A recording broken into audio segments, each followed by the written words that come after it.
মূর্খ মানুষের হাতে কলম সেটা তলোয়ারের থেকে অনেক বেশি ভয়ঙ্কর হয়।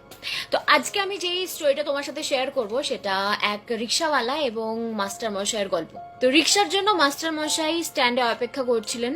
অনেকটাই রাত ছিল তখন।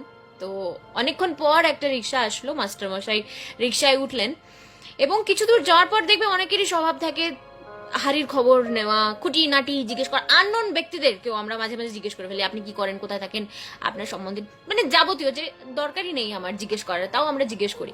তো সেরকমই এক সেই রিক্সাওয়ালা মাস্টারমশাইকে জিজ্ঞেস করে বসলেন যে আপনি কি করেন।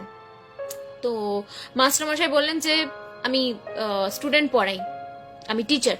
এবং কিছু দূর যাওয়ার পর রিক্সাওয়ালা আবার প্রশ্ন করে, মাস্টারমশাই আপনাকে একটা প্রশ্ন করতে পারি? তো মাস্টারমশাই বললো যে হ্যাঁ করো। তো রিক্সাওয়ালা বললো যে আপনি যদি কিছু মনে না করেন তাহলে আপনাকে জিজ্ঞেস করি যে আপনি কত টাকা মাইনে পান, মানে কত টাকা স্যালারি পান। তো মাস্টারমশাই বলে যে এই আমি তো বাড়িতে টুকটাক স্টুডেন্ট পড়াই, তো মাস গেলে 3-4 হাজার টাকার মতন আর্ন করি।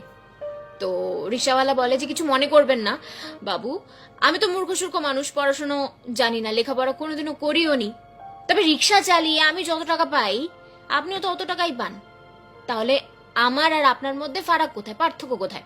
তখন মাস্টার মশাই বললেন যে পার্থক্য এখানেই যে তুমি রিক্সা চালাচ্ছ আর আমি তোমার রিক্সায় বসে রয়েছি, এইটাই পার্থক্য। মূর্খ তারাই যারা নিজেদেরকে অনেক বড় ভাবে, অনেক অনুভাবে এবং অন্যদেরকে সবসময় তারা ছোট করে, যে আমি তো তুমি কি করলে আর কি, এরকম একটা ব্যাপার।